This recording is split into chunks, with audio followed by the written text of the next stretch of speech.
Sir అంటే 1000 పైగా సినిమాలు చేశారు. అంటే ఒక బ్రహ్మాండం అంతా నిండిన బ్రహ్మానందం గారి టైటిల్తో ఈ సినిమా వస్తున్నందుకు ఫస్ట్ ఆనందంగా ఉంది సార్. Thank you. అంటే మీ పేరు మీద ఈ సినిమా వస్తున్నప్పుడు మీకు ఒక చిన్న టెన్షన్ ఉండిందా, లేక ఈ సినిమా యాక్సెప్ట్ చేయడానికి రీజన్ ఏంటి సార్? అంటే రీసెంట్ టైమ్స్లో మీరు చాలా చూజీగా ఉంటున్నారు, సినిమాలు చేయట్లేదు కదా. అవునా? అంటే టెన్షన్ అనే పదం ఇప్పుడే కాదు, ఎప్పుడు లేదు, దేవుడి దయ వల్ల. అది ఉంటే మనం ఏమీ చేయలేం, ఎవ్వడూ ఏమీ చేయలేడు, సినిమాలు అసలు చేయలేం, అది వేరే సంగతి. కానీ బ్రహ్మానందం డ్రామా కంపెనీ అని ఒకటి వచ్చింది కూడా ఒకసారి. ఓన్లీ బ్రహ్మానందం అనే సినిమా ఇదే. టైటిల్ ఏమున్నా, లేకపోతే ఇందులో యాక్టర్స్ ఎవరున్నారు, హీరో ఎవరు, హీరోయిన్ ఎవరు, డైరెక్టర్ ఎవరు అనటం కంటే మనకు తెలిసిన పెర్ఫార్మెన్స్ మనం చేయగలగాలి. We should do justice to our character. అది నేను సిన్సియర్గా అనుకున్నాను కాబట్టి అది నాకేమీ అంత పెద్ద ఫీల్ అవ్వలేదు. More over I felt happy. కొంచెం కాలు ఎగరేసే ఇదే కదా, ఎందుకంటే మన పేరు మీద సినిమా వచ్చిందిరా అనేది, అంతే. సార్ బ్రహ్మానందం గారు, మీతో యాక్ట్ చేసినందుకు వీళ్ళందరికీ చాలా లెక్క అనుకోవాలి. ఎందుకంటే బ్రహ్మానందం పేరు మీద సినిమా టీజర్ చూస్తే ఆనందం బ్రహ్మానందంతో పాటు చివరిలో ఏదో తెలియని ఒక అంశం దాన్ని దాస్తున్నారు. అది ఏదో గుండెల్ని పిండేసే అంశం లాగా అనిపిస్తుంది. ఇంకా డబ్బులు ఇవ్వాలి ఇతను ఎవరు, మా ప్రొడ్యూసర్ గారు. నేను ఇప్పుడు గబుక్కున చెప్పేశాను అనుకోండి, గబుక్క మాట్లాడకుండా కారెక్కేసి వెళ్ళిపోతే మరి ఇబ్బంది అవుతున్నారు. అది ఏదో దాచిపెట్టారు వాళ్ళు, మీరు కరెక్ట్గానే క్యాచ్ చేశారు. ఇంక ఈ సినిమాలో కొంచెం హైలైట్స్ ఏమి ఉంటాయి చెప్పండి మీరు. ఏమంటే అరగంట సేపు ఇంకా కొడితే నన్ను మీరే బోర్ కొట్టిందిరా అంటారు. సార్ బ్రహ్మానందం గారు సార్ ఇటు సార్, నేను Venkat NT sir. Brahmanandam February 14th అంటే ఇది సినిమా మొత్తం కూడా మీ పైన ఉంటుందంటే మీ లవ్ స్టోరీ ఏమన్నా అనుకోవచ్చా? February 14th వస్తుంది కాబట్టి.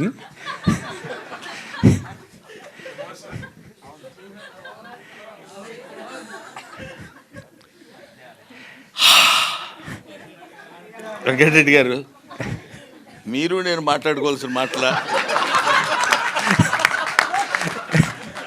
అంటే సార్ ఇప్పుడు దివిజ మిమ్మల్ని తాత అని పిలుస్తుంది కాబట్టి అండ్ మీ బయోపిక్ అందుకని ఆ క్యారెక్టరు అలాగా దర్శకుడు బలిచాడు కాబట్టి తాతగారు. సారీ అమ్మా, ఎంత తప్పు చేశాను తెలియదు. అందరూ ఆ క్యారెక్టర్ అలాంటిది కాబట్టి వెంకటరెడ్డి గారు సరదాగా తాత అని పిలవడం మనవుడికి తాతకి ఉన్న మధ్య. అందుకనే ఇవన్నీ భరించి ఎందుకుంటున్నారో తెలుసా? అనగానే శాండిలియా ఒకసారి ఫేజ్ మార్చి తాత మనవాళ్ళిద్దరిని ఒక దీనిలో చూపించాడు. అక్కడ వాళ్ళు ఏదో చెప్పాలనుకుంటారు, అది బహుశా ప్రీ రిలీజ్ ఫంక్షన్లో చెప్పడానికి వాళ్ళు రెడీగా ఉన్నట్టున్నారు. అది anyway it's a good sensation, దాన్ని ఏమంటారు, sensitive subject with comedy. Comedy stalwarts like sir Kishore గారు. మీరే సార్ మీరు చాలా బిజీగా ఉన్నారు సార్. మీ సినిమా కూడా మీరు ప్రమోషన్ రాలేదు, కానీ బ్రహ్మానందం గారి సినిమా అనేసి వచ్చారా? ఎట్లా చెప్పండి సార్. సార్ చెప్పండి సార్. అదే ప్రమోషన్స్కి ఈ మధ్య మీరు ఎప్పుడు కూడా రాలేదు, మీ సినిమాలు కూడా మీరు రాలేదు, బిజీగా ఉండి. అంటే ప్రమోషన్స్ అంటే ఈవెంట్స్కి రాలేదేమోనండి, ఇంటర్వ్యూస్ అన్నింటికి యూజువల్గా ఎవ్రీ ఇంటర్వ్యూ ప్రతి సినిమాకి ఇచ్చాను. ఈ సినిమా కూడా రాహుల్ గారు చాలా బాగా ప్లాన్ చేశారు. అంటే యాక్చువల్ లిటరల్గా ఇప్పుడు ఈరోజు నాకు అన్ని నైట్ షూట్స్ ఉన్నాయని చెప్పి డేలో ప్రాపర్గా ప్లాన్ చేసి ఒక 2 weeks ముందే అన్నీ చెప్పి ఎవ్రీథింగ్ పర్ఫెక్ట్గా ప్లాన్ చేసి చెప్పారండి. సో దాని ప్రకారంగా we had to make it.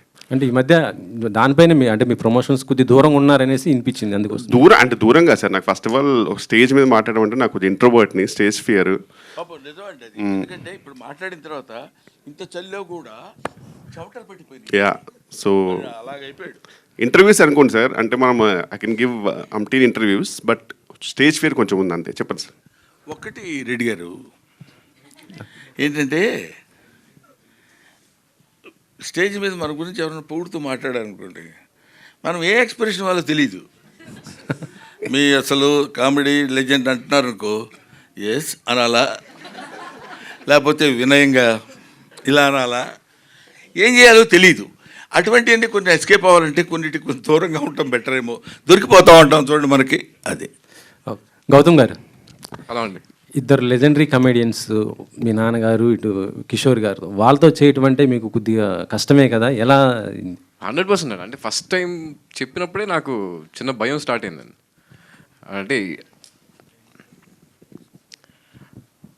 అదే బేసిక్గా ఆయన ఫస్ట్ ఎప్పుడైతే వీళ్ళిద్దరితో పాటు అన్నప్పుడే నాకు కొంచెం చిన్న షివర్ స్టార్ట్ అయింది. ఫస్ట్ డే షూట్కి మేము వెళ్ళినప్పుడు నాన్నగారితో ఫస్ట్ షాట్ ఉండింది. ఆ సీన్లో బేసిక్గా నేను ఆయన కొంచెం అంటే డామినేట్ చేసి మాట్లాడాల్సిన సీన్ అనమాట అది. చాలా భయపడుతున్నా.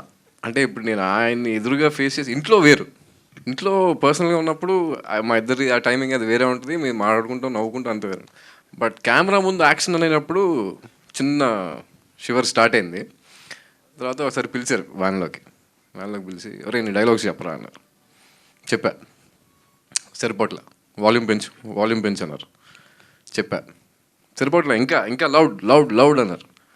ఇప్పుడు వ్యాన్లో ఎవరైనా ఉన్నారా, నేను నువ్వే కదా ఉంది చెప్పు అన్నారు. మొత్తం ఒక్కసారి ఓపెన్ అప్ అయితే మొత్తం డైలాగ్ ఏదైతే ఒక 1 గుడ్ డైలాగ్ ఉందో ఓపెన్ అప్ అయిపోయి చెప్పిన తర్వాత దట్ మూమెంట్ ఐ థింక్ అక్కడ బ్రేక్ అయిపోయిందండి. అక్కడ బ్రేక్ అయింది. ఇంక అక్కడ నుంచి నాకు ఈజీ అయింది. అండ్ కిషోర్ గారితో నాకు అసలు నాకు అంటే ఆయన ఉన్నారంటే నాకు అది ద మోస్ట్ కంఫర్టబుల్ పర్సన్. అంటే నాకు మా ఇద్దరికి ర్యాప్ అలాంటిది. ఆయన సీన్ అలా చెప్తారు, ఆయన ఇంప్రవైజ్ చేసినప్పుడు మనకు తెలీదు ఆయన ఈ డైలాగ్ చెప్తారని కూడా నాకు ఐడియా రాదు. అవి ఎన్ని టేక్స్ అంటే కనీసం ఒక 10-15 టేక్స్ మినిమం పట్టేవి. నేను మళ్ళీ కరెక్ట్గా షార్ట్ తీసుకురావడానికి నవ్వుతూనే ఉండేవాడిని కిషోర్ గారితో. So definitely it was a challenging role అండి. ఇది ఇద్దరిని అలా పక్కన పెట్టుకుని. బట్ ఒక విషయం ఏంటంటే అండి, ఎన్ని సినిమాలు చేసినా మళ్ళీ రేపు వచ్చి కొత్త సినిమాలో కమిట్ అవుతున్నామంటే ఆ భయం, ఆ పెరుకు అది ఉంటేనే ఆర్టిస్ట్ సక్సెస్. లేదు మనకు బోల్డంత. ఇప్పటి వరకు చిరంజీవి గారితో నేను ఎన్నో సినిమాలు యాక్ట్ చేశాను. రేపు చిరంజీవి గారితో కొత్త సినిమాలో ఫస్ట్ షాట్ అనగానే తెలియకుండానే ఒక చిన్న బెరుకు స్టార్ట్ అవుద్ది.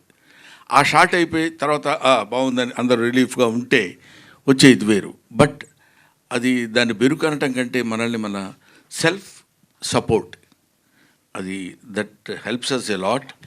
కీప్ ఇట్ మై బాయ్, అలా ఉంటేనే better. Thank you sir. Brahmanandam గారు సార్, ఇక్కడ లక్ష్మీనారాయణ HMTV సార్. ఇప్పుడు మీరు చాలా సినిమాలు చేశారు, చాలా రకాల క్యారెక్టర్లు చేశారు. ఆ గతంలో చేసిన క్యారెక్టర్లకు ఈ క్యారెక్టర్కు మీకున్న తేడా ఏమనిపించిందో, అంత ఇంపార్టెంట్ ఏమనిపించింది ఒకటి.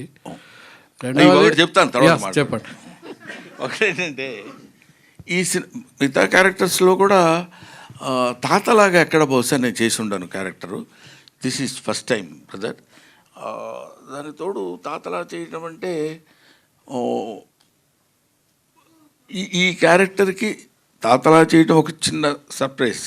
కొంచెం టెన్షన్గానే అనిపించింది ఎలా చేయాలనేది. న్యాచురల్గా చేయడం, తాతలు ఎలా చేస్తారో అలా చేస్తే సరిపోదు కదా అనుకునేవాడిని. తర్వాత కొడుకు మనవడయ్యాడు ఇక్కడ.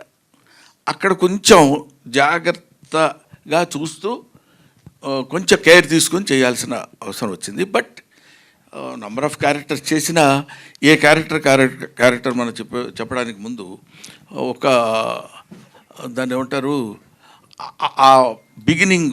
ఇప్పుడు ఎన్ని కిలోమీటర్లు నడవాలన్నా మొదట ఒక అడుగు వేయాలి కదా. ఆ మొట్టమొదటి అడుగులోనే కొంచెం కేర్ ఉంటుంది. ఆ తర్వాత దిస్ ఈజ్ డెఫినెట్గా ఇంకా నేను చెప్పడానికి నేను గబుక్కని మీరు అడిగితే పుస్తకం జారుతానేమోనని భయంగా ఉంది. కొంచెం దాచిపెట్టారు వాళ్ళు, అవన్నీ మనం తర్వాత మాట్లాడుకుందామని. But I felt very happy. తాత అనే క్యారెక్టర్ నేను చేయటం కూడా, వీళ్ళు వచ్చి సరదాగా తాత తాత అని మాట్లాడుతున్నప్పుడు కూడా, తాత అనే పదం చాలా అద్భుతమైన పదం అండి. చాలామంది ఏదో తాత అనిపించుకోవడానికి సిగ్గుపడటానికో లేకపోతే బాధపడటానికో ట్రై చేస్తారు. కానీ తాత it's a greatest fullness of the man. ఒక మనిషి ఒక పరిపూర్ణత్వం వచ్చితే కానీ తాత అన్నాడు. ఎందుకంటే ఆఫ్టర్ ఆల్ మనకు తెలియకుండా మనం పుడతాం.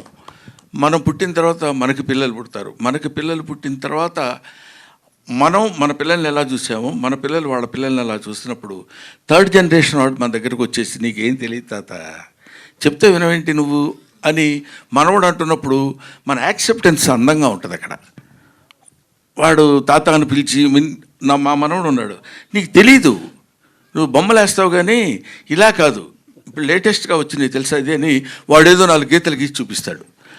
దానిలో వాడు బుద్ధి లేదా, నేను నా ఏజ్ ఏంటి, నీ ఏజ్ ఏంటి, నువ్వు నాకు తెలియదు అంటావా, నా ఎక్స్పీరియన్స్ లేదు నీ బతుకొని వాడిని తిట్టడం ఉండదు. వాడు అలా మాట్లాడుతుంటే ఒక చిన్న ఎంజాయ్మెంటు, సరదాలు ఉంటాయి. అదే ఇంకెవడన్నా అంటే సర్లేవా మాకు తెలుసు యాక్టింగ్ ఎలాగో అనొచ్చు. కాబట్టి అది ఆ తాత అనే క్యారెక్టర్ దొరకటమే చాలా అరుదైన విషయం. అది దొరికినందుకు ఇలాంటి బ్యాచ్ అంతా కలిసి ఆడుకున్నట్టు అనిపించింది. అదే ఇప్పుడు మీ అబ్బాయి ఉన్నాడు, ఏమన్నాడు నన్ను, వీళ్ళ అబ్బాయి నాకు వచ్చి చెప్పాడు, సురేష్ వాళ్ళ అబ్బాయి, డాడీ హూ ఇన్వెంటెడ్ బ్రహ్మానందం అన్నాడంట. అసలు బ్రహ్మానందం అనేవాడు ఓ పదార్థం అయినట్టు, ఒక మైకు, ఓ రేడియో, ఓ కంప్యూటర్ లాగా హూ ఇన్వెంటెడ్ బ్రహ్మానందం అని అడిగాడండి అని తనే వచ్చి చెప్పాడు సురేష్. చెప్పినప్పుడు ఇలాంటివి చిన్న చిన్నవి ఏవో సరదాగా మనకు వచ్చే దాన్ని ఏమంటారు అప్రిసియేషన్స్తో పాటు తాత క్యారెక్టర్ దొరకటం. So I should be thankful to mister Rahul Yadav and as well as Nikhil. Thank you sir. And ఇప్పుడు తెలుగు సినిమా అంటేనే ఒక కామెడీ బేస్డ్గా ఉండే సినిమా, జనాలకు నవ్వుకునే సినిమా. తెలుగు సినిమాలో ఈ మధ్య అసలు కామెడీ సినిమాలు రావట్లేదు ఎక్కువగా. కారణం కామెడీ అంటే కమేడియన్లు ఎక్కువ మంది లేకపోవడమా, లేకపోతే డైరెక్టర్ రాయలేకపోవడమా? అది చెప్పలేం బ్రదర్. ఎట్లాగంటే you can make a movie without comedian, you cannot make a movie without comedy. అంటే కమెడియన్నే కామెడీ చేయాలని లేదు. ఇప్పుడు హీరోస్ చేస్తున్నారు, హీరోయిన్స్ చేస్తున్నారు, విలన్స్ చేస్తున్నారు. సో కామెడీ అనేది అంతర్లీనంగా ఎక్కడో చోట జరుగుతూనే ఉంటుంది.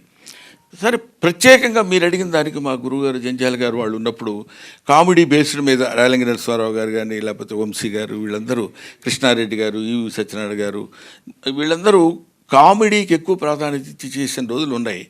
బట్ ఐ కెనాట్ సే ఇప్పుడు ఆ కామెడీ రాసే వాళ్ళు రైటర్స్ లేరు అని చెప్పడానికి లేదు.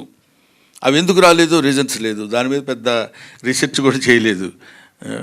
మోర్ ఓవర్ కొంచెం సైలెంట్గా దూరంగా ఉంటున్నాను కాబట్టి ఏదో సెలెక్టివ్గా చేసే క్యారెక్టర్స్. ఎనీవే, నవ్వు వాసన లేని పువ్వు, బుధవర్గము లేని పురంబు, ప్రీతి విశ్వాసము లేని భార్య, గుణవంతుడు కాని కుమారుడు, సదభ్యాసము లేని విద్య, పరిహాస ప్రసంగము లేని వాక్యమున్ అంటాడు. నవ్వించగలిగింది, నవ్వుతూ ఉండాల్సినటువంటి మాటలు ఉండాలి. అది సినిమాలో ఉండొచ్చు, నాటకంలో ఉండొచ్చు, ప్రతిదానిలో ఉండాలి.